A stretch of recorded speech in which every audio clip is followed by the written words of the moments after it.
Oh man, we already started off 18 seconds in. Jeez, what a pause. Stupid Frontier. Welcome to Crush This a Monster Truck podcast presented by High Octane Coffee and J Concepts. And I also want to thank everyone that's been helping us out with Justin's stories and also 6B Apparel, Nick Davis and Bad Child Productions.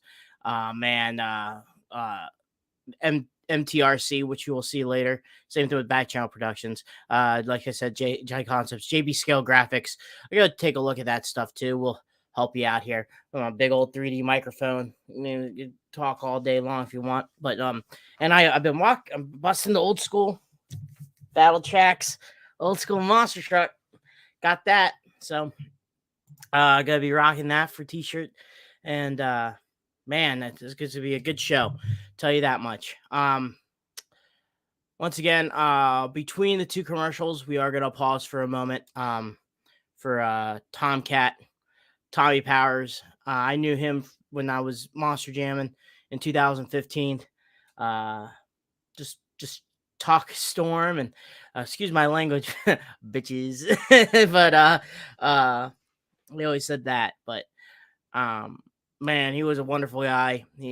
Bobby, I was with him for most of the tour and stuff like that, and his boy, and man, it is a bad time, but a lot of stories I can't say right now on this podcast, but it was a funny time, great time to be there, and we'll honor him and his family and everything like that.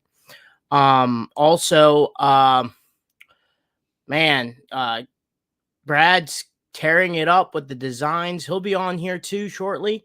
And some awesome works coming out right now, but in the future, keep your eyes out. Brad's been knocking them out like a factory, calling him Henry Ford, producing all those designs and stuff like that. So, be on the lookout. I think this week for a team, we'll be coming out some cool artwork, and we'll go from there. But exciting times this weekend with Hall Brothers. We're going to be going to Hagerstown, Maryland for the Monster Invasion. We're going to bring out the old girl and do some straight line racing, and then Thursday, the Thursday after, we'll be at we're having the Champaign County Fair Show. If you're around Champaign, Illinois, July 28th, which is my mom's birthday, so give her some love. And the 28th, and the lineup's going to be Hotsy, Raminator, Rammunition, Whole Shot, and Dirt Crew. So that's going to be a pretty good lineup for a monster truck show. I think it's like $10 to get in the fair, and like $15 a ticket. I think, or $15 to get in the fair and $10 a ticket. I don't know, but for the lineup, you get a pretty good monster truck show for the price. But once again, guys, thank you so much. I still need to look for next week's guest. I've been so busy with the monster truck stuff, like I always do. No excuse, but we'll find a guest next week. So it'll be pretty cool. Right now in the works of talking to Kevin Tolbert. Since we did an episode about maybe 3 weeks ago with Tony Dixon, and with the Swamp Thing monster truck, we were trying to reach out with Kevin, bring out another guy from overseas and talk about his monster trucks and stuff like that. But we're going to show you once again the themes. And once again, fans, thank you for being on. This will be on later tonight. But man, we have an awesome guest for this episode. He is your current and World Finals racing champion in Monster Jam. He's also Arena Tour West Monster Jam champion. So he's a two-time 2022 champion in Gravedigger, and that's Mr. Brandon Vinson. So we'll have him on here, and we'll get ready for an awesome program. So stay tuned. And we are...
This isn't your typical motorsports podcast. You're listening to Crush This, a monster truck podcast presented by High Octane Coffee and J Concepts. A show where we take you inside the minds of your favorite drivers, past and present, of the monster truck industry. And now, your hosts, Brad Shaw and Dan Chichagash. Buckle in. The show starts now. And welcome to a brand new episode of Crush This, a Monster Truck podcast, everybody. My name is Bradley Shaw, also known as the Monster Truck Canucker. In the middle there is Dan Chichagash, like he said in the beginning. And our guest tonight, like Dan said, is none other than your reigning and defending Monster Jam World Finals Division champion. Hey. And before we get to the interview, just a couple things on my end here. As Dan said, yes, designs are coming. Keep an eye out on Facebook on Thursday, everybody. So that's all I gotta say. Thursday. So I got a teaser of it today, and my goodness, you guys are gonna freak about this. So also my fiance is staring at me through the window, taking a picture, be like a creep. And also, guys, not this weekend, but next weekend, I will be in Edmonton, Alberta for the Monster Jam Stadium show at Commonwealth Stadium. I will be there in my Crush This crew shirt. If you see me, come say hi. I'm excited about that show. And then a month after that, it's Monster Truck Throwdown in Edmonton, where I will be driving the Jurassic Attack ride truck. So I'm excited about that one. But let's get into it. Brandon, how's it going, man? Doing good, man. First thing I want to start off by saying thoughts and prayers out to Tommy's family, Tomcat. Great guy, taught me a lot on the road when I first started out, 2010, 11, 12, ran up and down the road. So knew him personally, Woos, Ellen, Mackenzie, and the family, man. Thoughts and prayers out to them for sure. It sucks, for stuff like that to happen for sure. So just want to start off by saying that. And it was good that you guys took a moment of silence. That was awesome too. Oh, thank you. Yeah, I mean, he was there along the way helping me out, when I first started in 2015, just as a greenhorn and stuff like that, man. For sure. Man, with that, you're from the Carolinas. You're from that area. Monster trucks in most everyone's blood. If you're going to go four-wheeling and farm equipment and stuff like that, you have, once again, the Gravedigger, Carolina Crusher, the Stone Crusher and stuff like that. So how did you get yourself in the mix with in the North Carolina shop? And were you always interested in the monster truck world, or was there something else that you wanted to do before you got taken to the tornado of what they call monster truck? Yeah, I actually just loved running heavy equipment. I always ran heavy equipment. I was doing that actually before I even started at the Gravedigger shop here in North Carolina. And I think it was winter time, somewhere around that. And there wasn't a lot of work going on. There was a lot of rain. And Adam had asked me, said, hey, why don't you come on the road with me? And, I kind of thought about it a little bit. I was like, I don't know about that. And then ended up going on the road. First time I just, basically leaped in. I was young, 22 years old. You travel on the road and learning a whole new aspect of life and how to live, different states and different people. But that's actually how I got started, was running heavy equipment. And just Adam had asked me to come on the road and jumped on board and been doing it ever since. So how did you guys meet the Anderson crew? Because, all being from the same area, you, Morgan Kane, everybody, were you guys friends at a young age, or did you meet them much later in life? Yeah, we were friends at a young age. Me and Adam went to school together. First met him when in middle school, and we kind of hit it off and hung out, and all throughout high school, best buds, hanging out, partying. We used to live in his dad had a house beside the high school. We used to live in it in high school, and if that house could talk, we'd all be in trouble. But we just hit it off, man. We're still the same way today. I just got off the phone with him before I jumped on here, so we talk just about every day, at least when we're not busy or at home. We hang out, kids hang out together, and and the same with Ryan. I was Ryan's crew chief, and we ran up and down the road together 7, 8 years, and like brothers from other mothers. You know what I mean? We just hit it off, and we took care of each other on the road, and we still hang out to this day, and that's how it all got started. So let's go there. You worked with Brandon. I'm not Brandon. That's you, Adam, Yeah. and everyone like that. But how did the transfer? How did you bite the bullet and be like, "Hey, I'm gonna work for Monster Jam," and how did you get your foot in the door of pretty much, being the crew chief of, a premier truck like Son of a Digger, and getting the steps to become, Yeah.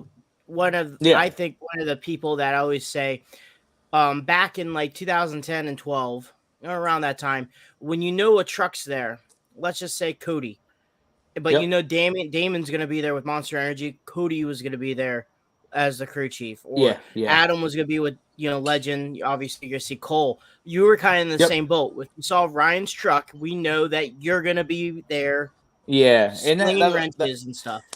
that all got started. My first year I went on the road, I was with Adam, and I was set to go on the road with Adam and Cole and myself, with Scott Buto and Iron Man, to kind of go out and learn everything, kind of learn how to do it. And Cole had his accident, so he couldn't go out on the road. He didn't come back, so they made me crew chief of Adam's truck. Adam was on the road with me. It was me and him, and Brad Squirrel there. And we were on the road, running up and down the road, working on trucks. And I think we did that whole first quarter. And then I want to say Cole came back at World Finals. He came back. So, they already had – Cole was already going to come back and be with Adam.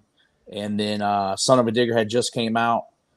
And I said, hey, me and Ryan talked about it and looking for a crew chief, and I jumped on board, and it was, the rest is history from that day on, or, after World Finals, I want to say 2010, World Finals 2011. I was with Ryan pretty much from there on out. So until I actually started driving. So me and Ryan became, driver crew chief, had the whole thing going on, and I pretty much stayed on his truck. Wherever it went, I went. Worked on it, and actually Ryan was on the road with me as well for a couple years when we first started, and before he even started flying in. So built a good relationship, a good bond, had fun together, laugh, and it makes it easier on the road. Know what he likes, know how to fix a truck, and learned a lot of things along the way. You know what I mean?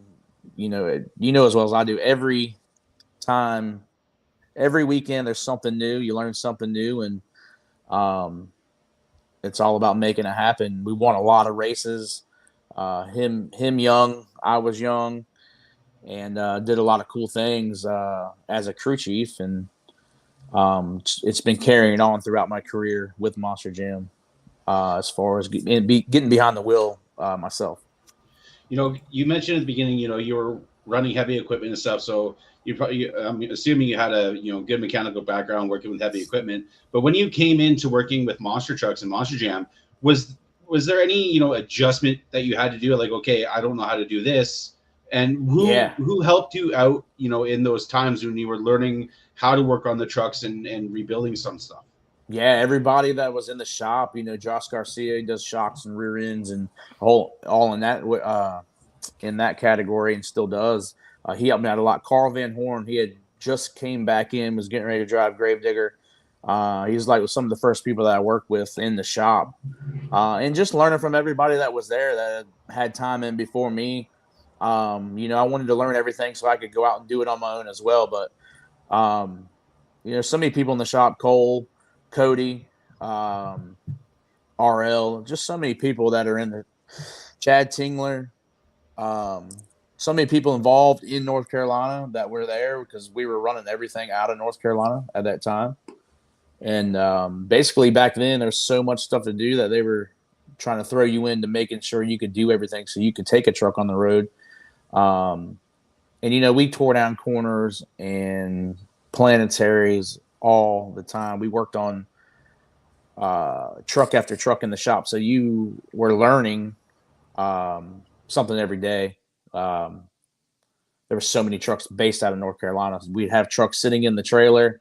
We'd work on one, swap them out, bring them in the shop, and then you go out and do shows. So, and I had my CDL then too. So we drove the trucks up and down the road, the rigs with the trucks, crewed them, fixed them, and did everything. So it really, being out on the road, it was you were learning how to do it all at one time. Working 80, 90, 100 hours a week sometimes, but made you a better person, better mechanic, and the work ethic, kind of makes you who you are. So a lot of work involved, and just trying to be great at what you do and having fun while you're doing it with some of your best friends was pretty cool too.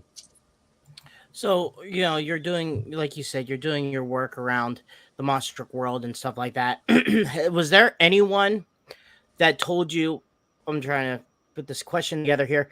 Oh, the question was, is there anything that someone helped you out during your time when you first started, said something to you, that still helps you out today? That was like a learning experience, a learning curve, that you it stuck in your head and still help you out doing what you're doing today? Oh yeah, there's tons of that. You know what I mean? CBH, Carl Van Horn, literally showed me how to do this stuff, work on these trucks, and kept me motivated in the shop, and learned me a lot that I carry on with myself. Now, and Adam the same way. Adam taught me a lot of stuff on the road. He knew how to work on these trucks and do this stuff, and you know, just basically people telling you to stay busy, stay in it. You'll get the hang of it. You can do it, and keep pushing. And I take that. I teach that to my kids today. You know what I mean? You stay working. You work hard. If you don't know, ask. That was the biggest thing too in the monster truck world. If you don't know, don't be afraid to ask. So, that stuck with me too. So ask somebody, find somebody that's older than you or been doing this longer than you, and then ask and figure it out and then learn from that. So, Josh, everybody that I named had a helping hand in everything, and Tommy Powers as well. He's helped me throw in a mag on the road or in between rounds in Orlando. I remember to this day, helping me out. And we won racing that night. So just people like that being around that are willing to help and show you the way, makes you a better person. But you got to learn from it too. You know what I mean? There's not going to be so many people that are going to be there to do everything for you every time you help. So as soon as somebody showed me something, I tried to learn it right then, so I didn't have to ask anybody again. You know what I mean?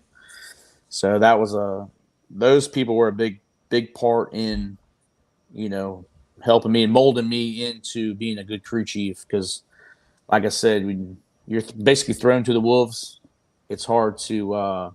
You're not going to learn everything in one day. You're not going to learn everything in 1 year on these trucks. Because, like I said, every weekend it's something new breaks. When you think you've seen it all, something else happens. So, well, how do you diagnose it? And you got a good team and good people behind you, and a good company that has good people there, making the dream happen every weekend. Since we're on the topic of crewing and stuff, what kind of advice would you give somebody that's wanting to get into the industry as a crew member? Somebody that's doing some shows here and there for independent teams. What kind of advice would you give them? Yeah, just come in with an open mind. If you like to travel, it's great, but you got to work hard. You got to grind. You got to prove yourself. So, in this world, there's not that many crew chiefs, and crew guys, monster trucks, and monster jam or this or that people kind of stick out. So you want to come in, work hard, and kind of just listen, take everything in, and not try to know everything in 1 year or this or that. You know what I mean? Just take it all in and work hard. Do the best you can. Help everybody out. Everybody will help you out. That's the biggest thing. So, if I had to give any advice, it would be that. Just nose down, grind, work hard, earn it, and it'll pay off in the end. So you get into, you're kind of towards, you know, the, you're getting looked at to get behind the wheel of a monster truck, and because you're busting your tail off, you're doing what you need to do, and you get a chance to test the truck and stuff like that, and then Yep. you get that phone call to get behind the wheel of a truck, but not um I, I I believe you did some overseas stuff a little bit, or was Yeah, it to start I with Gravedigger? no, I actually when I finally got the opportunity. Well, actually, you know what? I tested out in the field in North Carolina when we were having test sessions in the field in North Carolina. So it's a funny story. They were gonna have a couple crew chiefs come out there and drive that, had put in a little bit of time and just kind of, give them an opportunity to get behind the wheel. Um, and I got behind the wheel and did an awesome job. Had Adam out there. I told him, you come out in the field. If I get in this truck and I suck or I do good, I at least want to hear it from you. I said, I'm a straightforward person, one way or the other. You can tell me it's okay, right? So I get out there and everybody's like, man, you did a really good job, blah, blah, this, blah, blah, that. You could be in a truck doing this, doing that. And that's really when the wheels started spinning in my head. Well, maybe I have an opportunity or, can get a shot at getting behind the seat of a Monster Jam truck. That'd be pretty cool. Because really, I was just focused on being a crew chief and working and kind of doing that thing. I didn't think, the opportunity to ever come my way. So I never really pursued it hard until then. So, once that happened, it was like asking, asking Adam to talk to this person, do this, trying to get in wherever I could get in to kind of get a test spot, a legitimate test spot. And I don't think I got behind the wheel for like a year and a half or 2 years after that. I'm trying to think actually when it was, but whatever it was, I drove some trucks. So I drove the first time I got behind the wheel, I drove you remember the Monster Jam rockets that they had? So I drove a rocket in Detroit. Was the first thing that I drove. So I did that. And actually, me and Rod freestyled together because Ryan and Rod Smith were in a trailer together. And we freestyled together. I had one freestyle on the rockets. So that was pretty cool. That was like big time stadium, Ford Field, and a rocket, right? And then I got the opportunity to drive Doomsday. I drove Doomsday in Tampa, I think 2016, and I couldn't tell anybody. You know what I mean? Doomsday was like the big deal. First time in a Monster Jam truck, getting Doomsday. Go to Tampa. They tell me I'm going to drive there and go out for qualifying. That was when we qualified the day before for the bracket. Qualified third out of everybody there. So then the next day it rained, monsoon. Never driven in the rain, done anything. But I did take out Jimmy Cretin in the first round. Made it to the second round, and I had to race Carl Van Horn second round, and he beat me. But got to freestyle there and play in the mud a little bit in Doomsday, which was pretty cool. And I still got a bunch of pictures and stuff to kind of have that memory. But yep, got the first. That was my first opportunity in a Monster Jam truck, and didn't get to tell anybody about it, or kind of had to hide it until maybe a couple years ago. So how, speaking about that Doomsday, like it's completely different what you're doing now. You're doing your interviews and you have to stand out. Well, in Doomsday, you kind of have to back down and hang out in the shadows and stuff like that. Yeah. Like obviously, you can't get out. I mean, I don't know. When I crewed for Colt, I know he never got out of the truck. So yeah, I just hit it. I hung out in the back, hid in the back, and it was kind of a bummer, you know what I mean? Because I wanted to tell everybody, like, kind of show it off a little bit, but I couldn't. So, but I got the opportunity. I drove Zombie in Arlington, the yellow Zombie in Arlington, a weekend. Then I drove for Frank Krimmel in El Paso and Fox Sports 1. And I was like third in freestyle both shows, and just did a good job. Went to the semifinals in racing, the night show. and just kind of plugging along. You know what I mean? So basically, showing people that I had what it took to be a Monster Jam driver, and hopefully, I would get that phone call. And I think maybe a year and a half after that, I had a conversation with Bill Easterly, and then 3 weeks after that, I went to Hamilton, Ontario, and drove El Toro Loco in a triple threat show there. And that's basically where I started my triple threat career. My arena career was based off of Hamilton, Ontario, driving El Toro Loco there that weekend. Let's go back a little bit to 2017, World Finals. You're crewing for Ryan. He gets the racing championship. How was that moment? And, we're going to talk about your racing championship here a little bit later. But, now having your racing championship, what does that moment mean for you back in 2017, crewing one of your best friends to, his first world championship? Yeah, it was great. That whole year was kind of a rocky year. Had Dennis and Ryan in the same trailer.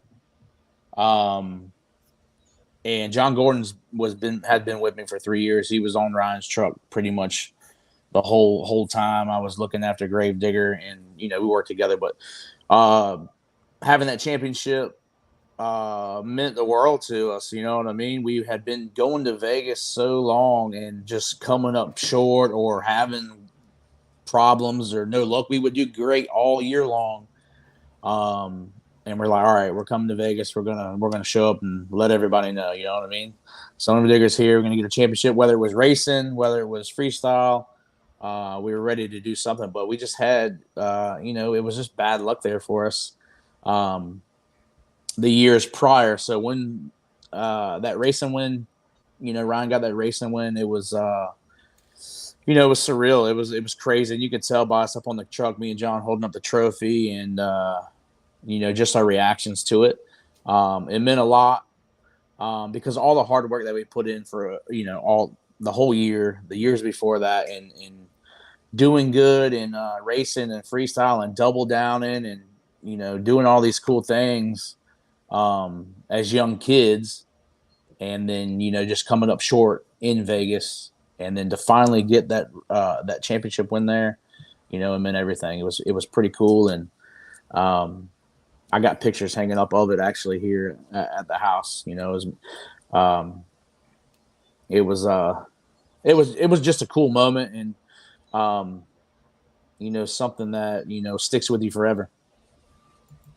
And you get that, you push on, you get a full season in the arena tour.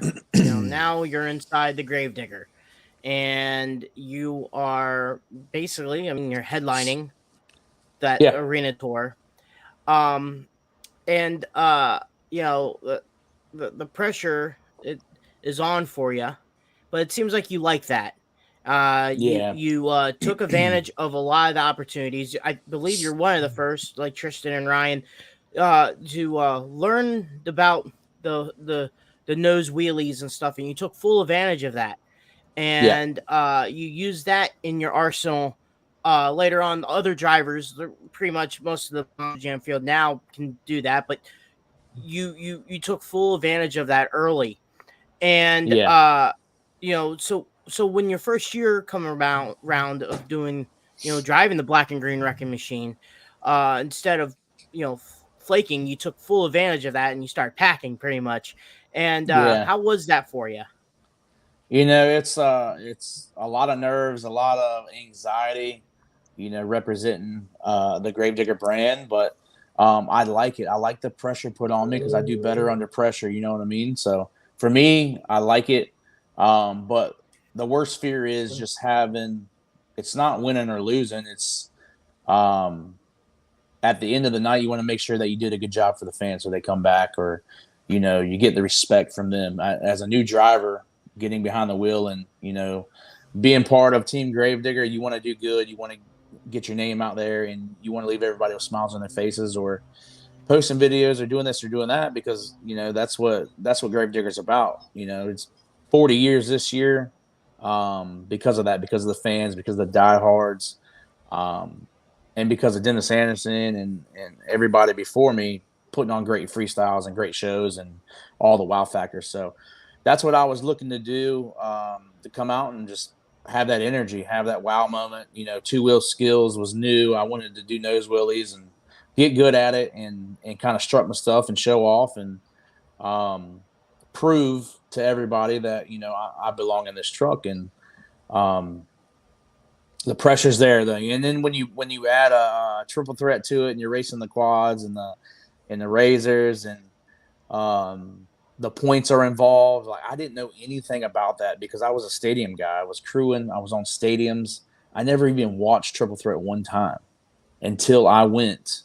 Um, you know, I went to Monster Jam University, learned kind of the four wheelers and the speedsters and the whole giddy up of, you know, this triple threat deal. It was new, and I just never paid attention to it because I was always on a stadium tour run.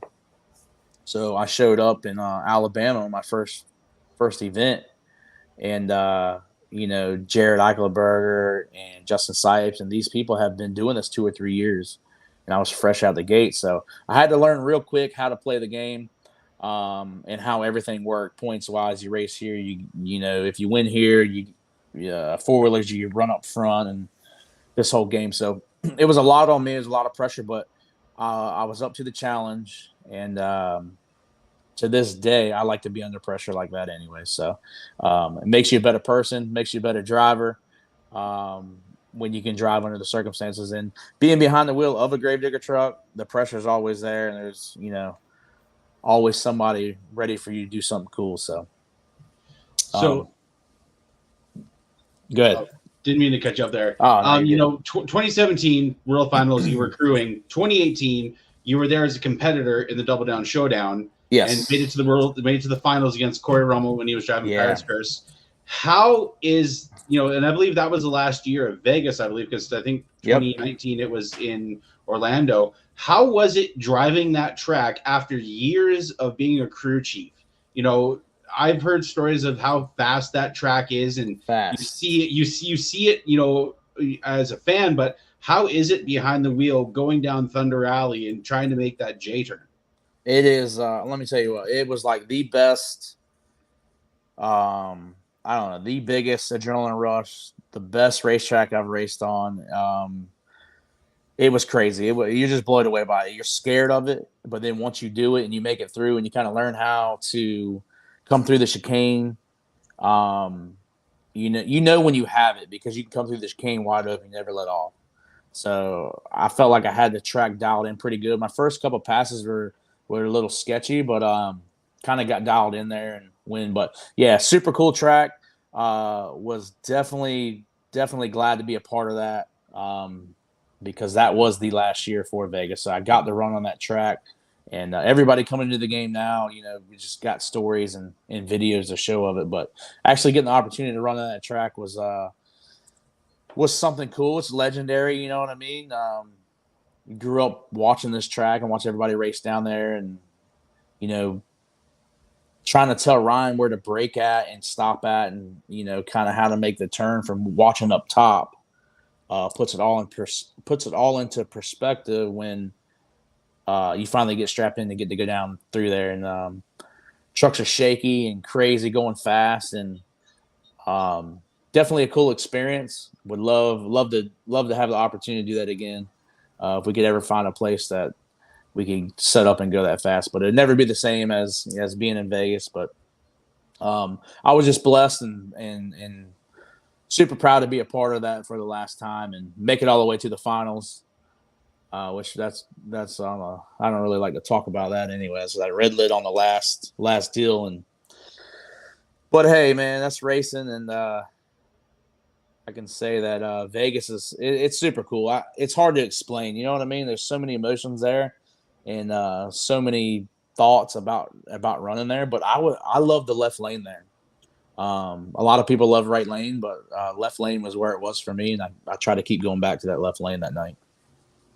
So I'm gonna pick your brain a little bit because of Vegas and how unique the track was, and you know, I know there's a lot of things going on inside the cab, and during a race pass, especially, you're going through a lot of situations inside the cab of a truck.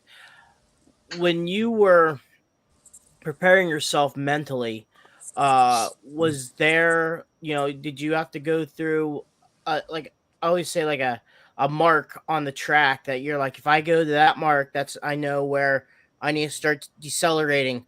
And then, like, Yeah. or, maybe if you're driving down the track and you have to go a little bit towards, an obstacle, and then, veer off some type of catch. Yeah. I remember when, I was about to say, I remember when BJ was telling me when he was going through the chicane, he knows when he had to kind of scuff the barrier.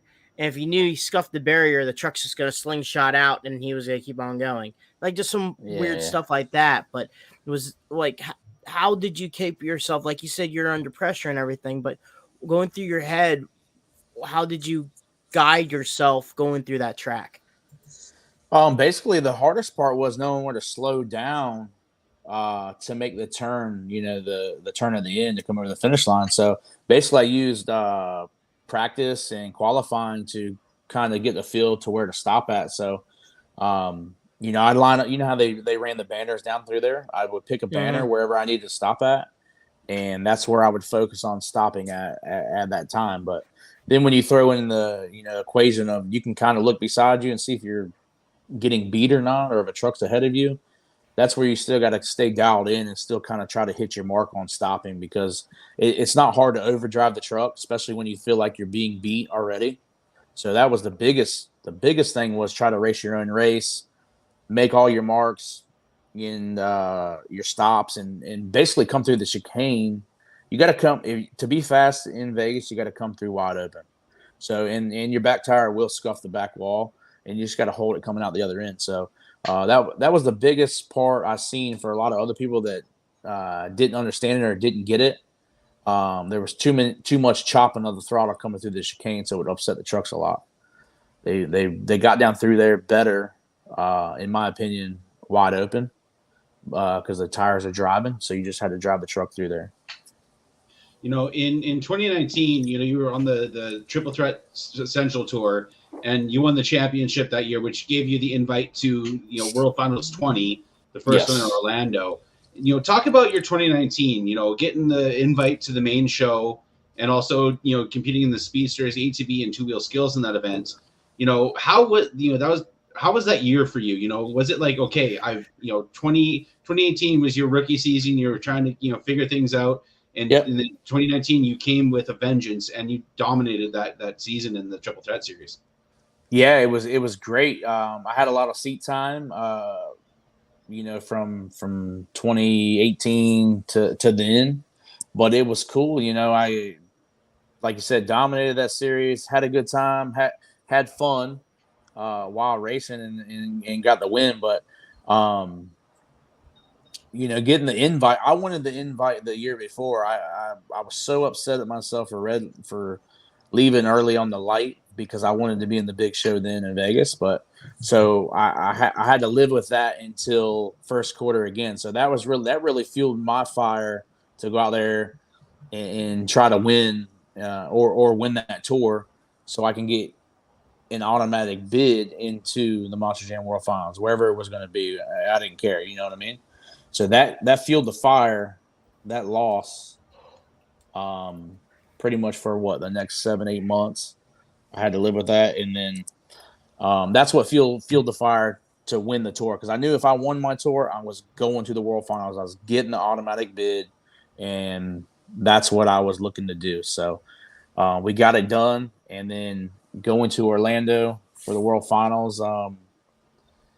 It was crazy. I felt like I made it. You know what I mean? I've been trying so hard to get there, and wanting to get there so hard, just to compete with my buddies and try to prove myself at the World Finals, which is hard to do for anybody, just because it's the biggest show and the best people. And we get there to World Finals, and it's a new crazy track. You know what I mean? We started from in the stands, which was something else. So I just had felt like I made it. You know what I mean? I had kind of a little weight lifted off my shoulders, like I finally made it to the World Finals. Felt like I belonged and felt like I earned it to be there in a Gravedigger truck. So, and I get to compete against my buddies and have a good time. When we'll go the next year. Well, my mouse is all acting up, but the next year, obviously, COVID hit, and it kind of put a hiatus on everyone. And Yeah, then 2021, the ball started slowly rolling, and then 2022 comes along, and you're in the West Tour, and I mean from day one you took the points lead. It seemed like everything was going good for you. There was occasional Tristan England with Eric Shaker was on your heels. Too Tall, David Alfred in Jurassic yeah, Attack was coming after you. You had a stack lineup of trucks in the West Tour this year, and you know. Uh, I know that, we'll talk about the racing championship here soon with the world finals, but I mean, you also won another championship with the Central Tour. I mean, that's not West Tour. yeah. So, I mean, let's talk about that, the arena championship run for you. Because, I mean, everyone was gunning for you. Yeah, for sure. And like you said, COVID had everything messed up there. I want to talk about that a little bit because when that happened, we all were kind of. I was out of a job basically for 433 days. I got to sit at home and think about when I could go back driving, or I had worked so hard to get the opportunity to get behind the wheel of a monster truck, let alone driving Gravedigger, and then this happened. So I actually got the call before first quarter, and I had done probably 12 or 13, maybe 10 shows before first quarter had started. So I actually felt good to get behind the wheel and get those shows or those events done before I went out for first quarter. So that felt good, and kind of got brushed up on everything after being out the truck so long. It felt good to do some two wheel and get some freestyles and some racing in going into first quarter. But coming into first quarter, it was a lot of pressure on me because it was for the 40th anniversary of Gravedigger, and like all of us representing Gravedigger, that's what we wanted to do, was come out here and show everybody what was up, you know what I mean, for the 40th anniversary. And that's what I had in my mind, was come out here, burn it down every weekend, leave it all on the track, give it all to the fans. And that's what I did each and every weekend. It was something new, man. I had a record year this whole year as far as wow moments, saves, backflips, big freestyles, and a lot of racing wins and a lot of two-wheel skills wins. So the 40th anniversary kind of lit the fire for all of us this year. And then everybody talking about this person's gonna give you a run for your money, and that person's gonna give you a run for your money, and that adds fuel to my fire too, because I want to be the best. I'm competitive, probably the most competitive person out there. I will race you to the mailbox right now. You know what I mean? So I don't like to lose, and I like to be the one on the microphone in the end of the night with the overall event championship win. Everybody knows that, but like Tristan, David, Olford, everybody on our tour was great. They're awesome competitors, and I worked for it every weekend, multiple events, 3, 4. Tacoma was in there on a 5 stadium. But when I earned it, I earned it. When they earned it, they earned it, because I wasn't cutting them any slack all year long. I was gunning for them, and we would talk crap in the drivers' meeting when we set got the racing bracket and did all that stuff. So, but they made me better, and hopefully I made them better, and that's what it's about. You know what I mean? Making each other better each and every weekend, hitting some cool tricks, doing some new stuff. Too Tall was bicycling. Tristan was doing some crazy stuff, had some good events, and Bernard was working on his nose wheelies, and everybody was kind of giving high fives and and anybody that had any kind of a good run, any freestyle run that was great or racing, or anything, everybody was building everybody up. So it made it for a good competition, a good tour. But like the whole year, man, I stayed out front, and that was a big accomplishment for me, was to start by leading and end by leading, because we did that Gravedigger intro all year, and I was the only truck out there, so that was pretty cool. You know, they would do the Gravedigger intro, and they would park, then they would bring out the series, the leading series champion, or the leading series points leader, and park out there with you. So I think I was the only one all year that stood out there by myself with that Gravedigger truck with the 40th anniversary on the side of it, and that meant a lot to me. And hopefully that meant a lot to, you know, Dennis, Adam, Ryan, Kristen, and Weston too. You know, I work really hard to do that and try to keep that gap going for you know, the overall goal of laying it down for the 40th anniversary. You know, before we get into the World Finals, we'll take some fan questions here.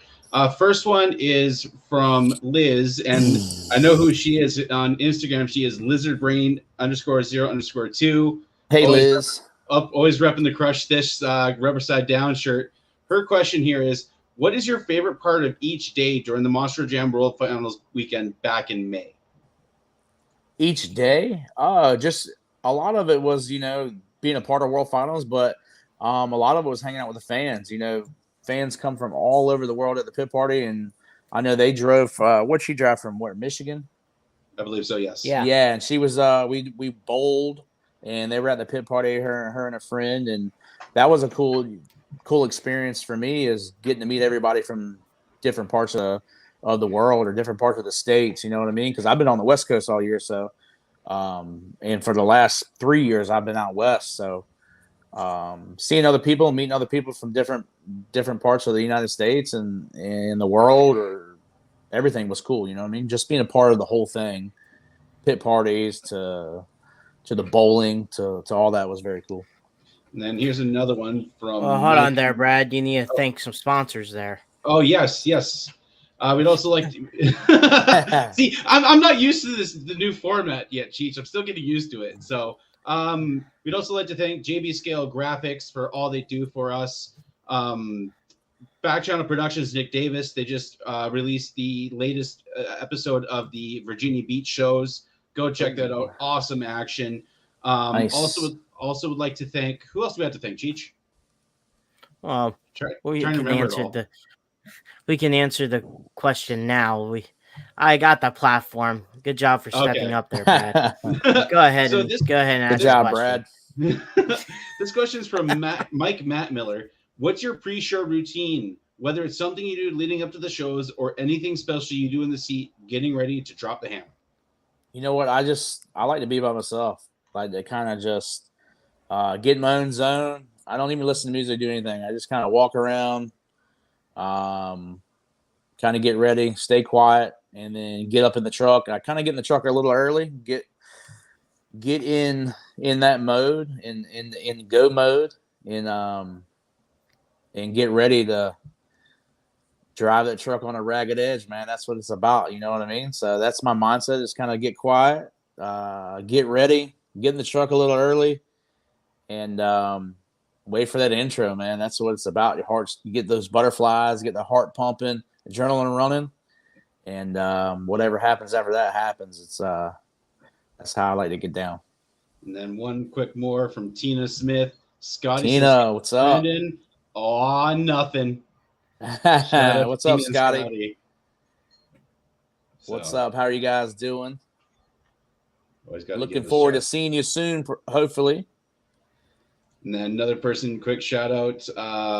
Joseph Rodriguez is in the chat. He mentioned that he saw you a couple times at the finals. So, and then let's talk about the finals, because, you know, that was such a crazy event. You know, it hasn't happened for a couple of years.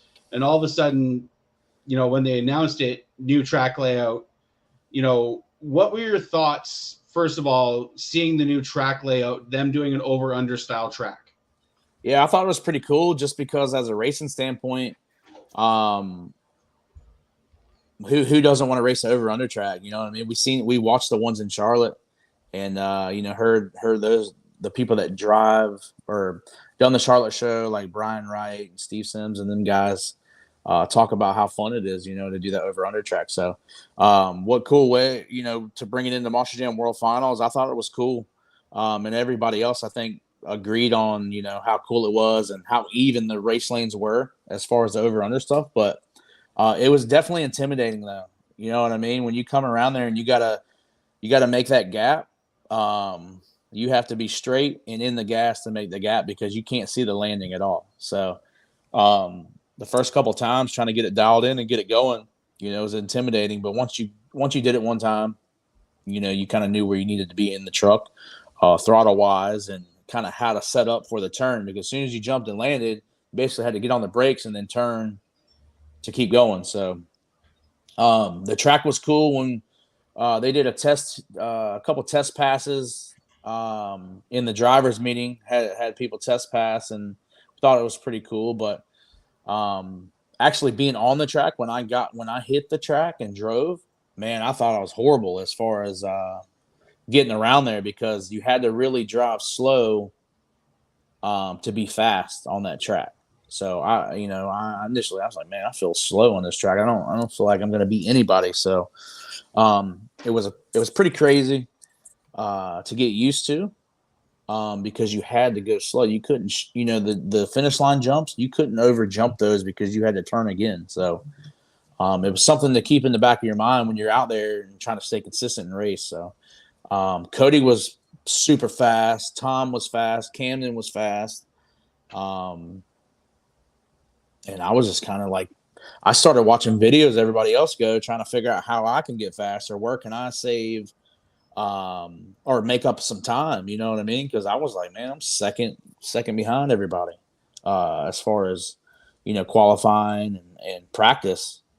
But it all came together at the end. But, I watched some videos of, how everybody was leaving the line and watched some videos of Cody and tried to make adjustments and do the best I could to get around the track for that night. But if you would have asked me if I would have been a World Finals champion Wednesday, I would have said, there ain't no way. Man, and it's awesome to do that, and we also want to thank 6B Apparel. Take a look at their stuff. Chris from 6B. We have our crew shirts. We have our hoodies. They're $100 a pop. Go message us for that. He does a bunch of exclusive clothing lines for outside of monster trucks, tractor pullers, mud racers, you name it. He has done it. So go take a look at Chris from 6B Apparel and get some cool stuff. So got this now hat from him. Yeah, there we go. Chris, yeah, he's a good dude. So you get there Saturday night, basically Mother Nature throws a trump card on everyone, and it starts raining in the Florida weather. Now, everyone has to change their game plan pretty much on racing. For you, you're watching these videos and you're trying to get yourself better, but now you're kind of square one with everyone else. The BKTs are a little bit different than Hook Firestone of Hook Goodyear that Dennis had back in like 2012. Oh yeah, but the good part about that was everybody was on the even playing field tire wise. So,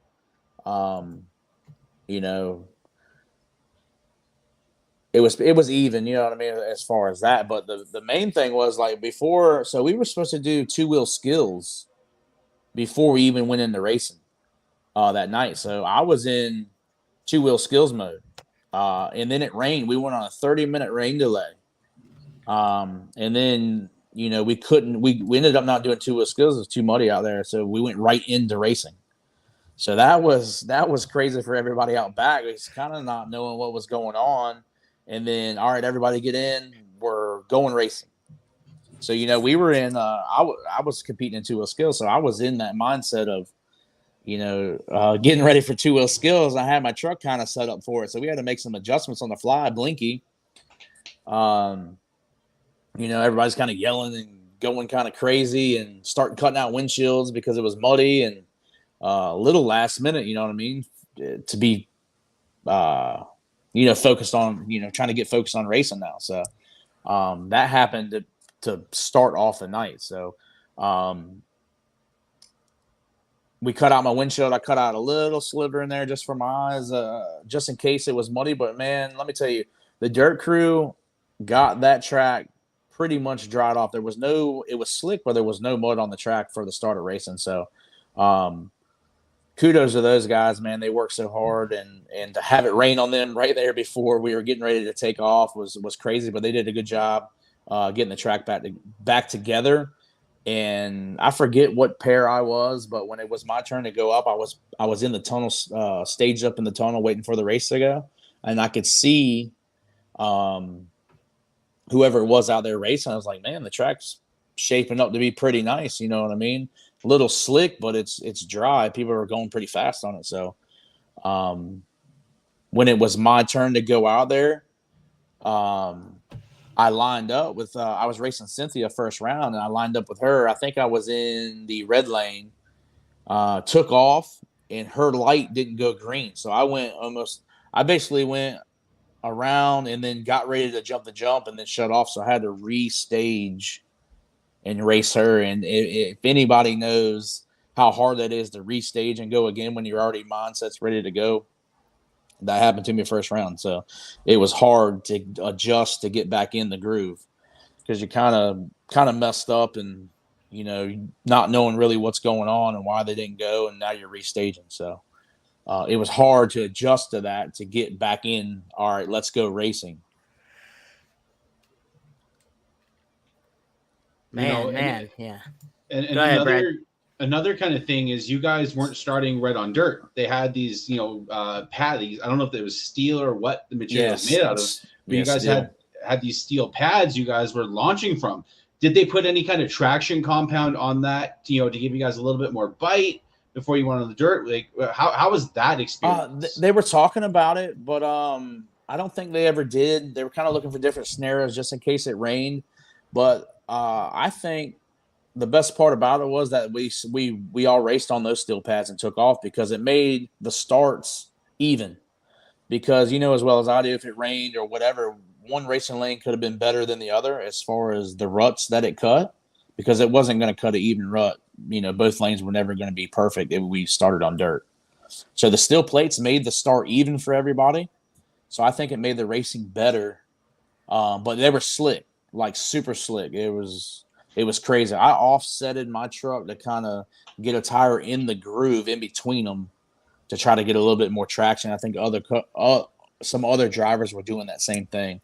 I think I did it for maybe 2 or 3 races in the red lane.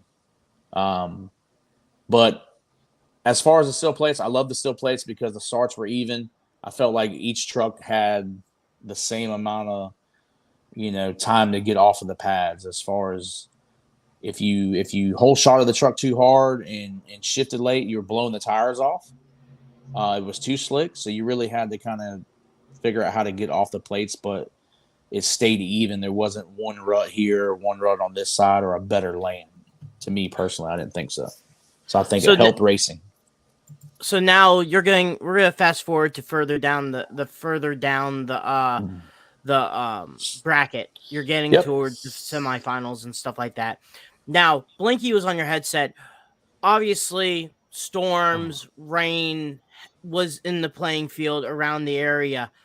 When you're behind the wheel of the truck, what was everything trying to catch up, like a faster pace than a normal Monster Jam show would be, because you guys are trying to beat the rain and stuff like that. How was those final moments like for you? So it never got fast paced until basically after getting ready to go into the final round. We were running. My truck was running hot. Transmission was getting hot because we were making rounds. And then I was flip flopping. One time I'd be in the red lane, then I'd go to blue lane. I drew Adam, or I had Adam's second pair. That's really, I was worried about that race, and I had beat him by just a 0.800 of a second. It was something crazy like that. So once I had beat Adam and got out of there, I was like, man, my confidence level went through the roof. I was dialed in, ready to go. But yeah, it was a fast pace anyways. But then when I came around, I didn't even know I was in the final round. As crazy as that sounds, I was so dialed in. I didn't realize how many races I had raced, and I didn't even know I was racing Ryan until I pulled up.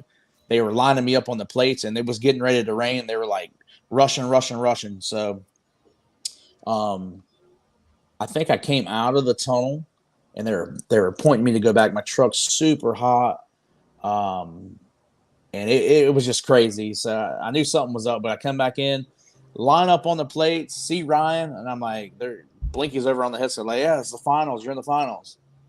And just as I got lined up on the plates, I forget who the tech official was that was, bumping me in basically to come down through there. But he's like, run down, bumped me in, and then ran away. And then it went green, and then it downpoured. I'm like, I didn't even know what to do. I was like, what in the heck is going on? You know what I mean? And then it's monsooning, it's raining, it's lightning, and it's a tornado warning. And here we are, me and Ryan, in my opinion, the best Monster Jam driver we have for sure. You know what I mean? That in my opinion, he's crazy, he's wild, he's good at everything. You know what I mean? So here I am trying to gather up myself to race him, and then everybody's rushing me to get on the line to go because it's raining. I'm like, gosh. And I was just hoping he was feeling the same thing. So super crazy moment, you know what I mean, being rushed out there. And then, like you said, downpouring. And on top of that, being in the finals against Ryan, somebody that, I've been on his team for so many years and been around, we all hang out together and, the best in Monster Jam. And here I am. Nobody thought I was coming out of the first round. And here we go, racing finals. And it was slick. It was raining. It was cold. And me telling Blinky to cut out the windshield, there was water hitting me in the eyes. I was blinking. I couldn't barely see. And that reverser was pretty cool. You did. Yeah, the reverser. Listen, however I pulled that off or whatever thought went in my mind, I went in like straight beast mode.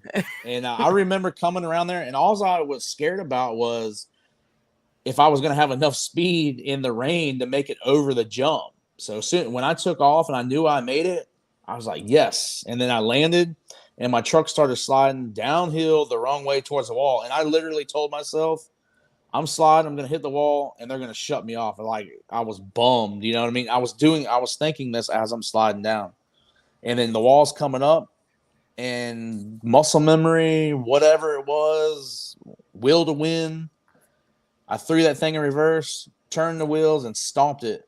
And it spun around. And when it spun around, I had no idea where Ryan was until I seen him. He had slid over into the wall. And when it spun around right in front of the race lane. I grabbed first gear, mashed the throttle, hit second gear, and I didn't have second gear at all. My transmission was smoked. It was done. It was overheated, and you could hear it as I went over the finish line on the rev limiter, on the rev chip, wide open, hard as I could go, and ended up being the world champion.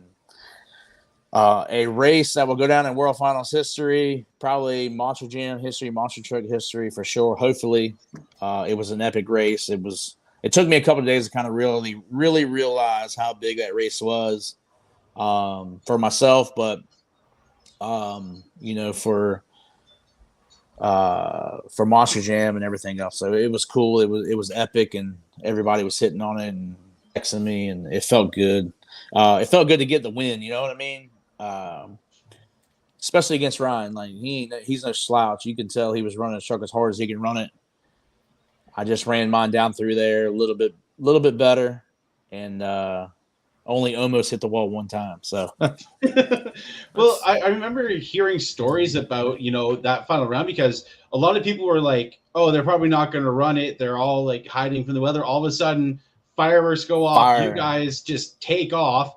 Ryan channels his inner Ken Block and does a nasty reverse entry into that turn after the jump. And I think that Hoonigan partnership is, paying dividends to him with Working that. out, yeah. And from some videos I've seen, there's lightning in the background. It's probably Yeah, the it was most chaotic final round in, chaotic. I'm going to say, Monster Jam history. Yeah, it was, and it was crazy. Like I said, there was actual tornado warning. Everybody, it was up, the lightning, the rain, but I wouldn't change it for anything. I was scared that we weren't going to run that race. I didn't want to wait till the next day or whatever they had planned to do it. I was already in the zone, ready to go, and if I had to win or lose, I wanted to win or lose like it had happened right there at that moment. And ended up getting the win. And I climbed out of the truck, and in the lightning storm and in the rain was standing on top of my truck. But that's something that I do. Anybody that's ever seen me race or when I win an overall, climb to the roof of the truck, wave at the crowd, thank the crowd. So I didn't care if I got struck by lightning or what happened. I was going to the roof of my truck and going to make it happen because, that's something that I do all the time. But it ended up being a crazy picture that got taken from that ended up going all over, Instagram and all the social media platforms. That was pretty cool. Wayne got the picture in the rain. They stuck it out. They stayed in the stands during the race, and my family did too. My son Rylan, Caden, and my wife Diana. They stayed out there and stuck it out. They come to the World Finals, come to watch me race, and that was probably one of the coolest things for them to see me out there win that race and win World Finals, and for all the hard work that I put in, and all the times not being home, and them getting to see me, do what I love to do and support me, and then it all paying off at the end with them being there was epic, and something I'll never forget, and got pictures and the memories that go along with it. Now the cool thing is later on after the World Finals, you get to drive Ryan's truck and be a representation of the son of a digger. So once again, I mean, it's pretty cool because it comes kind of like full circle. You're a champ, but you also get to drive the truck that you wrenched on, and you finally get to rock that out.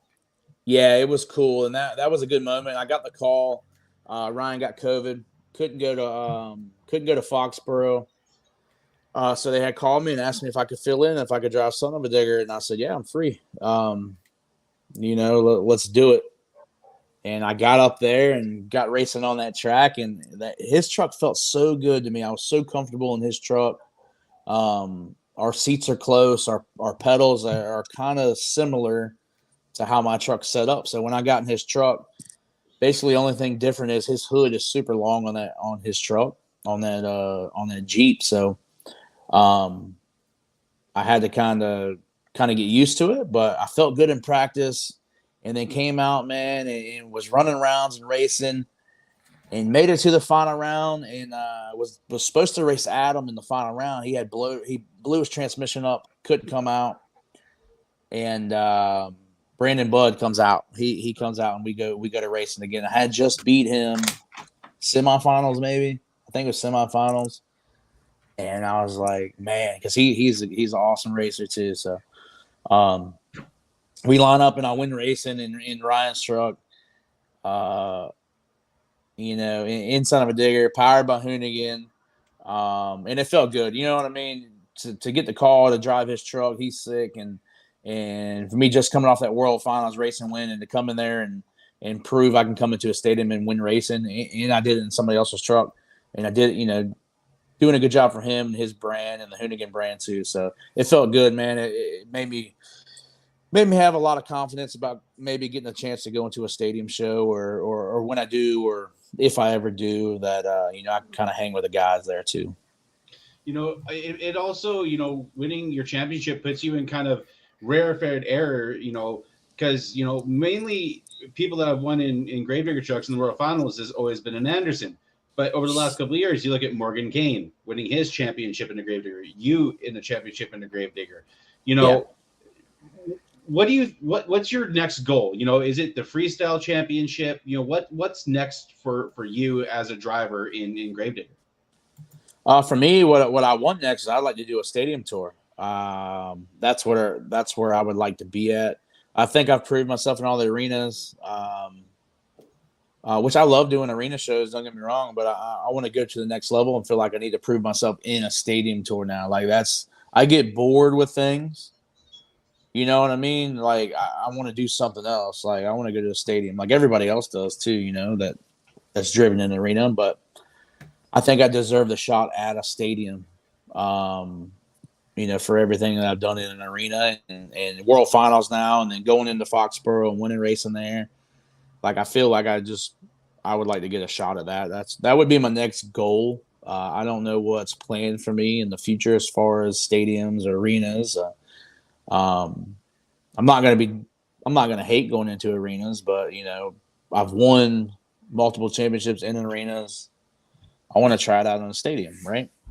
That's like the next goal. That's the next biggest thing, or the biggest platform to be seen on as a stadium. So hopefully I get the opportunity to do that. That's what I like to do and try it out and see if I can compete with, the rest of my peers on a stadium tour. So like I said, I don't know anything yet. I don't have many shows over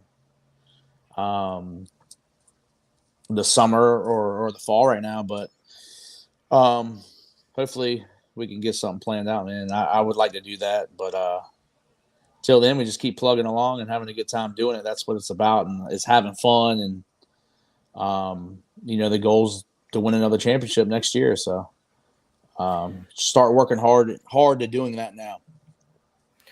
So, man, it's been over an hour, and we've been chatting up a huge storm here. And for the fans are watching for this year, what is any shows that has been already released on monsterjam.com, but want to let people know for you, what's the next events for you in Gravedigger? I actually don't know yet. I don't know what I have coming up. I was supposed to have some things coming up, and then they got postponed. So I don't want to say what they are yet because they're not out. But just kind of waiting to hear and see what I'm going to go do. I wanted to touch base on what you said just a minute ago as far as the Andersons. Me and Morgan came to me after I won racing the next day. He was out there doing the host stuff. He's like, man, you know what? Me and you are the only ones without having an Anderson last name that has won in Gravedigger won a world championship in Gravedigger without having the Anderson last name. So I thought that was pretty cool to touch on that after you had said something about it. But Morgan came to me the next day and told me that, and I thought that was pretty cool. And both racing championships too. Yeah, both racing championships, and it feels good to do that. It feels like you're putting into the team. You know what I mean? Trying to work hard to do that. So that was cool, and it was cool to be, me and Morgan to have that stat. But yeah, cool. But as far as me, man, I'm just, like I said, I'm hanging out at home. I'm doing my own thing right now, having fun with the family. Been on the beach, fishing, playing, work hard, party hard. That's how it goes, man. We have a good time. Everybody. Now, are you part of the Square Body Mafia? Oh yeah, for sure. You already know that. What do you got? I got a 1990 Suburban 40 Super Swampers. I cruise around. It's on the beach right now. I just came back from the beach. We were over there all weekend, throwing down and having a good time. We got for a power plant. Hey, all I got in it. It's a stock 350. It fires up. I can leave it sitting for 6-7 months. It fires up. But I have 456 gears, Detroit locker and stuff in it, so she'll go. Still hang out Sonics? No, we haven't done that in a while. You know what I mean? We haven't hung out. We need to get together and do that. We've been trying to hang out on the beach. I go to the beach every weekend over in Corova. Ryan and Adam and everybody kind of just got off their summer tour, so I think we're going to hopefully spend some time over there together and have a good time. But yeah, man, we just been hanging out. They call me Mr. Good Time, so I'm always hanging out, having fun, doing something. So I wanted to quickly bring one thing up. Is I saw something on Ryan's YouTube channel when you guys were doing that race. For Weston's birthday. That was the funnious stuff ever. Oh yeah, like Mr. Good Time is tours sponsored by Pit Viper. Man. Wide open, man. We were having a good time because we were all off because of COVID, so we were going to have our own race. It was for Weston's birthday, and we did a butthole car pucker race. moment with Wolves. Yeah. Oh, yeah. It's crazy. And then I had my kids out there making them jump the car while I was riding shotgun. And my wife was jumping the car too. So it was a good time. We had fun. Where the heck did Adam find that Winnebago? There ain't no telling. Let me tell you something about Adam. He's got an issue. He has an issue. He's got a problem. He has got so much crap. He don't even know he has it. But I can tell you, I was on that Winnebago. You see, it was all ripped off, right? Yeah. I was giving people rides on that thing about 9, 10 o'clock at night, blowing flames out the motor, stuck on one of his ride truck obstacles. And then I got it stuck in the farmer's field shortly after that. And Jared from Kill Devil Diesel, he had to pull me out. So, and then I went home after that. So, and then there was, but we had a good time. There was that older guy that was in the video Larry. too. He was ripping it up. Larry, he's wild. He had no fear. No, he didn't care. He don't care about nothing. Still, he's wild, man. Yeah, Larry is his name. A1 Towing. He had a tow company on the beach, but yeah, he was. You see him up in the ceiling of that thing when he jumped. Oh yeah. Yeah, that was a fun time. I wish we would do that again. Honestly, we had so much fun out there. We laughed so hard doing that stuff. I love me and Adam in character. Yeah, Mr. Good Time and Steve. Yeah, the Steve. Steve. If you guys do it again, it should be the Currituck 500 presented by Crush This. Yeah, I'm down. We should do it again. It'd be like the what was that? The 24 hours of dimes, or I don't know. They have one that they do that deal. Yeah, 6 hour race. Just like we should all for nothing. I could drive my truck I had a Ford Taurus. I think I got it. Ryan was going to use it. Then you got that Lincoln car. I literally had to. I'd make 2 or 3 laps, had to come in and fill it up with water. I blew the radiator out of it, so I had jugs of water on standby, filling up with water. And then we thought the airbags popped the tire. Yeah, we thought the airbags were disconnected in my car, and it wasn't. And it never deployed until about 7 o'clock at night in my buddy Raymond's face. But it blew his hat in the back, all the way in the back seat. So that's pretty cool. We laughed about that the next day too. Oh my gosh! And then Snack's father gets in a little heated rivalry with whoever it was in the blue Astro van. He's like, I don't remember. Cliff was in. Cliff. Everybody was having a good time. It was wild. Jared had the blue Astro van. That thing was all-wheel drive. I think that one was all-wheel drive. Yeah, it was getting down. It was hauling butt. That's for sure. I like how you guys had different types of heats and stuff like that. And then in the finals, everyone was together. It was like everybody. It was a mess. There was car parts and just random crap out in that field the next day. I went back up there just to kind of see there was car over here, bumper over there, tire. It was pretty funny. And then Dennis in the pace car. It looked like you guys had a. Yeah, he had that car was still. It's at the shop. That car was nice. So it was like nobody wanted him to get hit in that thing. Oh man, and then looked like at the end of the night, everyone had a nice campfire and just a good hangout. Yeah, it was a good hangout for what. Like I said, it was Weston's birthday. Had a little bonfire and hung out. Had some pizza ordered, and we all kicked back, had a good time, laughed about everything. And it was fun, man. That's what it's about, man. Making memories, doing this stuff and hanging out with the good friends and get to race every weekend. And kind of when we came, doing that is, it's fun because you get to unwind, and just kind of go out there and have fun, off the clock. So that was pretty cool. That was a good time for us. Man, any social media people can follow you at? Yeah, follow me on Instagram, Brandon Vinson GD, and on Facebook as well. Check me out, man. I don't post as much as I should. I try to keep up with it, but I've been on my story. My son, they've been riding razors and jumping stuff, so I've been posting a bunch of stuff with them, just kind of getting them in that mode. They want to race a little, they've been plugging along on razors and dirt bikes and stuff like that. So I've been training them out there in the field at the shop, kind of showing them how to jump stuff. So you can check that out on my Instagram and just kind of follow me and see what's up. I'm always posting something. So on my story quite a bit of kind of what I'm doing week to week. But having a good time doing it, man. I love everybody. Thanks for tuning in. Thanks for having me on the show. It took you forever to ask me. Can't believe that. I had to win the race. I had to win the Racing World Finals for you to ask me on. Well, No, I just actually it was messing. more. I'm just I messing. know. It's good timing. It's all good. It's all good. Yeah. Well, it's no awesome worries. having you. It was great chatting with you, and hopefully we can have you back on. And man, it was a good time. It always a good time when we don't pay attention to the time. And I'm looking at the clock. I'm like, dang, it's an hour and 10 minutes in the episode, and we haven't even touched World Finals yet. Yeah. That's all right. That's makes for good talk. Good talk for sure. So appreciate you guys for having me on. And just as soon as I know where I'm going, I will let everybody know. Hopefully it'll be sooner than later. Just go on monsterjam.com and go under tickets. And if he's coming around a show near you, they'll post it for you. That's it. Can you dig it? Let's go. There. So a bunch of fans were saying that. What can you dig it? And then another person. Then what is another line? You put 1 foot in the grave and 1 foot on the pedal, or 1 foot on the gas, one in the grave.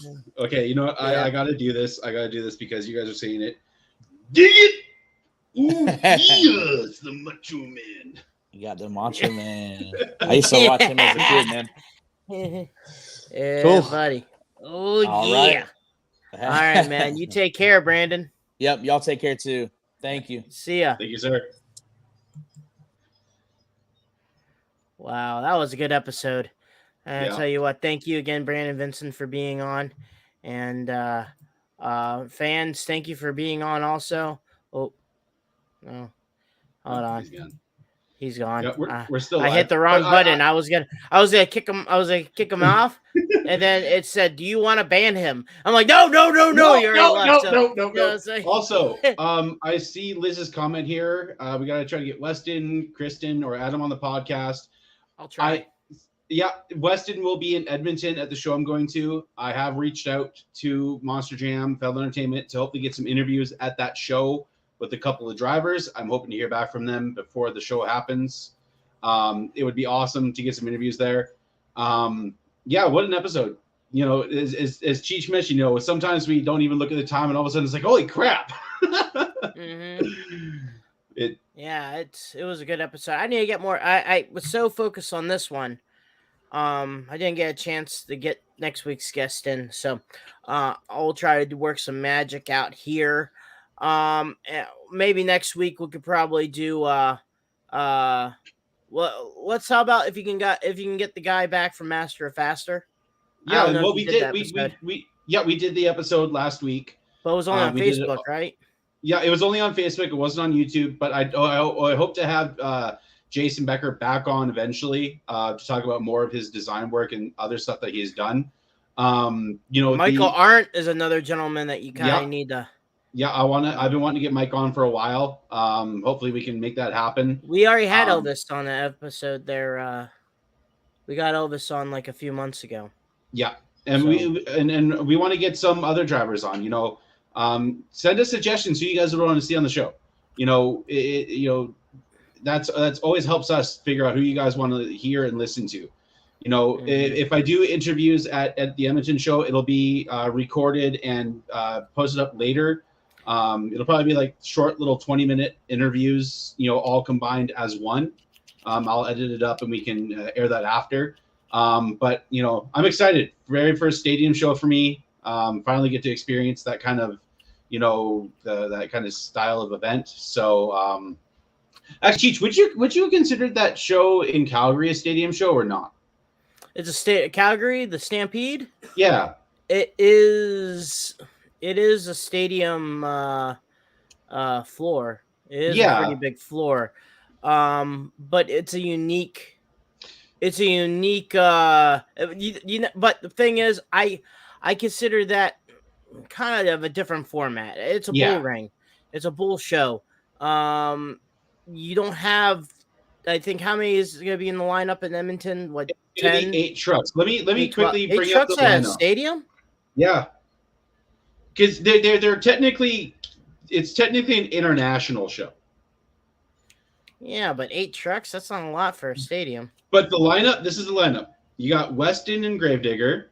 You got Tristan and Megalodon. You got Mark List and El Toro Loco. You got Dalton, the defending toughest monster truck champion, Dalton Widener and Jurassic Attack. You got Kayla Blood, which I noticed one comment. I'm hoping to get an interview from her. Travis Mowry and Extreme Attitude, which we've had on before. And Zach Jensen in Rockwell Red. And Tutal is going to be there in Velociraptor. So it's a decent lineup still, for the very first event. Like, I'm excited. It's going to be awesome. To have an event like this out here where we don't get a lot of shows, it's exciting, and then, like I mentioned at the beginning of the show, a month after, it's the Throwdown event at Rad Torque Raceway in Edmonton, which I will be at as well. Getting to drive Don Frankish's Jurassic Attack ride truck, just, with nobody in it, just, getting to say, hey, I've driven a monster truck. So I'm definitely excited. Also, if you guys are at a show where Wildside is, eventually keep an eye out for the flag that's on the back of Wildside. Yeah, boy, that boy. It says Dad's trailer, not his trailer. I don't know what's going on. The flag exists. The boy just needs to put on his truck. So you guys need to blow up Zach's phone and say, hey, why you ain't putting the flag on? You lazy butt. So anyway, I'm calling you out, Zach. I'll see you somewhere. Whatever. But we'll get more flags made, but and go from there. So we could be in the flag competition that's going on with Throttle Out and Full Tilt Boogie. We'll mix it up. We're in this war together. We're in this war. You guys aren't the only ones with flags out there. Hopefully more trucks will have our flags. Hopefully, there's gonna hopefully be an invasion of the Crush This flags, and they're gonna. We will take over like Napoleon.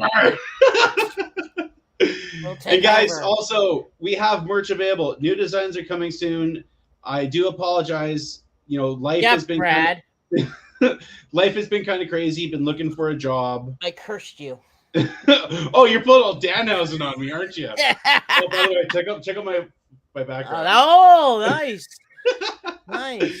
But no, new designs are coming soon, guys. I'm just trying to right now kind of focus on getting a job right now. So as soon as that I can figure that out, designs are coming. We will do that. I'll talk to Chris and get some flags made, and we'll send it your way. Just give us your address. Yeah. Just message us. Then we'll do that. And one of the designs, I'm going to give you guys a verbal teaser. It's going to be a doctor's note.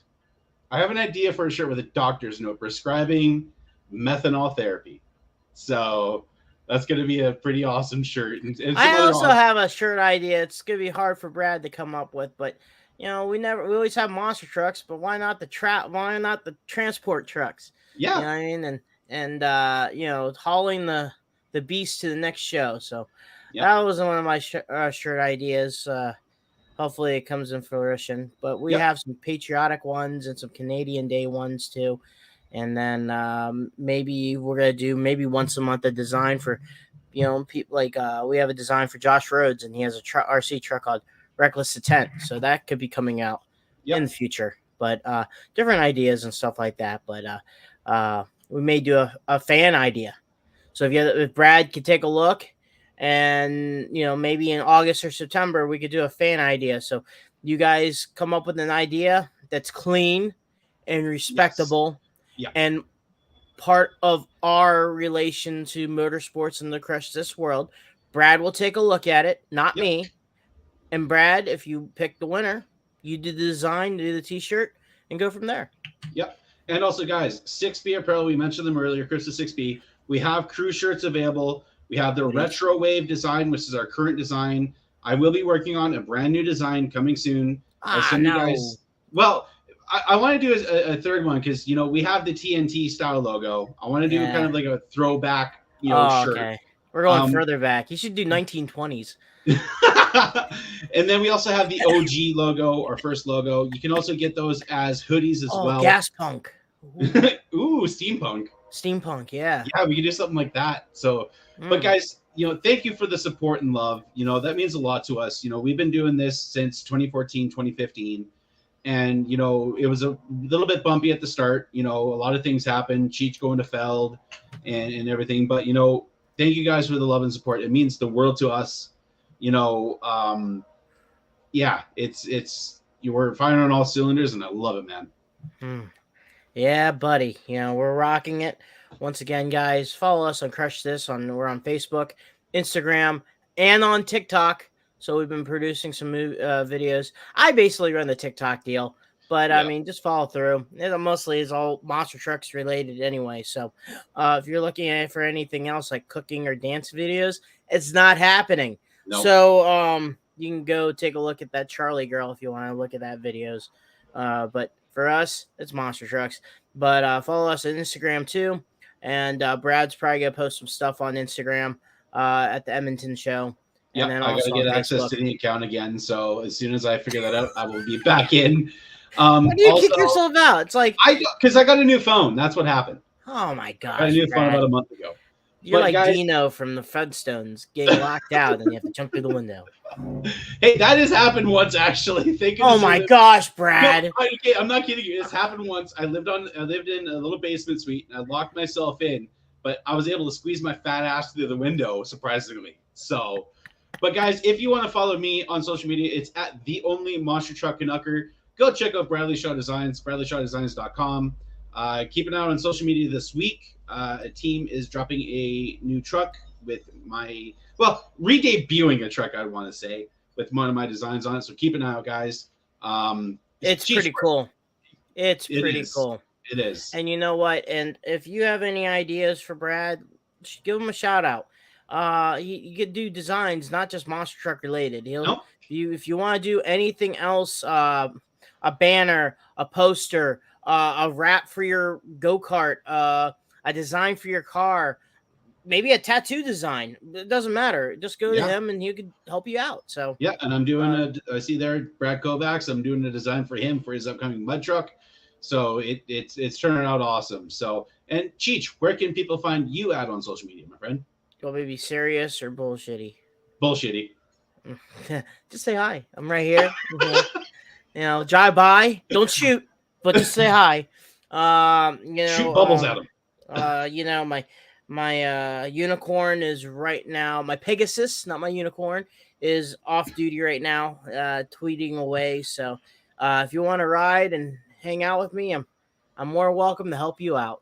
You know, once again, you can get me by mail, 25-cent posted note, and I will mail back to you.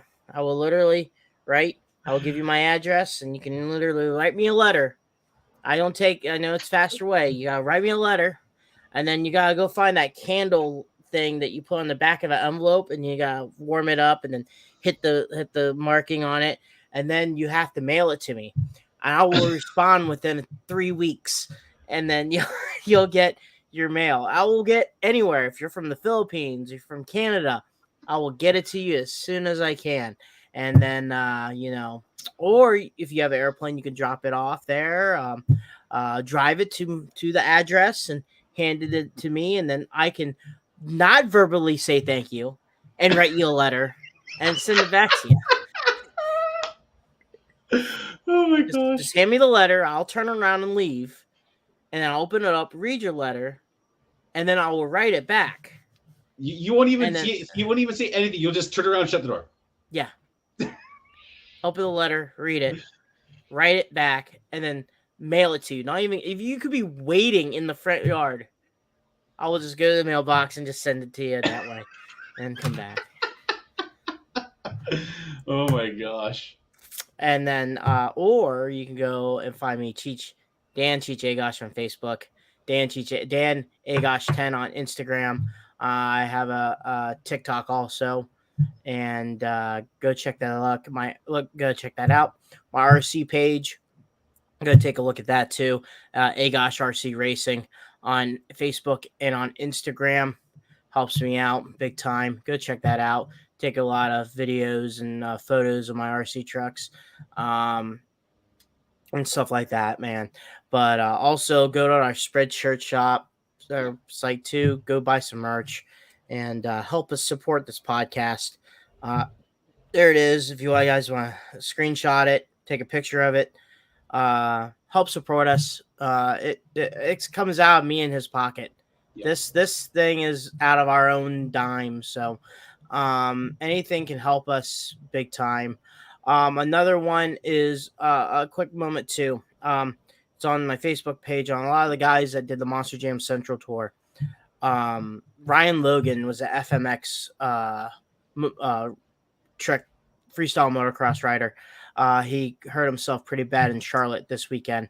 There's a GoFundMe account for him to help him out with his traveling expenses, his medical bills, and stuff like that to get himself back and ready to go. He just got out of surgery. I sent some money in. A lot of people have done that. If you help him out, he has entertained all you fans in arenas and stuff like that. And now he needs him helping you guys out. He needs your help. So it was a pretty bad wreck, and he's recovering right now, but he needs some help. So go to the GoFundMe page, which I have posted on my Facebook, and go ahead and show some love. So that's about it for me. Once again, thank you for everyone that's on our podcast. Thank you, Joe Sylvester, which July 28th, he's debuting a new body. So we know. Yep. But you need to know. So he has his local dealership is sponsoring, so he has to help them out. J Concepts just debuted the Bigfoot Ford Ranger body. I didn't know if I should say Bigfoot Ford Ranger body when, we said thank you, J Concepts, because, anyway, whatever. It's not really a big deal. But and also the other new body, the Bigfoot Power body. So they just released that as well. Yeah, that's pretty cool stuff too. So go take a look at that, jconcepts.net, for your parts and needs. And now if you want your truck to look like Bigfoot, go to JB Scale Graphics, and he'll hook you up with Bigfoot designs and stuff like that. An upcoming project that's coming up that may slither its way to your front door. So go take a look at that when it comes in the future. So once again, thank you for everyone. Back Channel Productions, go take a look at the Virginia Beach Show 4, and if you've been following, you may know the history. You may know who won this year, but it's cool following on who wins it and how he got there. So it's cool to take a look at that stuff. And also wanted to say one more thing too, and I just got this too. Dan Richter in a mud racer called Richter Scale. Passed away yesterday. So that was the other person I was going to say at the beginning of the program that I brain farted and I totally forgot, and I'm sorry about that. So once again, Dan Richter, he drove the Richter Scale. He was on TNN Motor Madness, TNN Trucks and Tractor Power back in the day with the Pro Unlimited Class 5 and 6 paddle tires. Ran during the Monster Jam era for sand drags, and still ran to this day, driving unlimited modified. So once again, man, there's a lot of people that we grew up on, man, that's starting to go. Yep. I don't know if I'd be ready for the day when John Force finally passes away, but that guy's still kicking and doing his thing. So I know that one's going to hit me hard when that happens. Yeah. So, by the way, another thing, aside of a good note, Neil, congratulations. Yes. Winning in Denver. Neil Strasbaugh.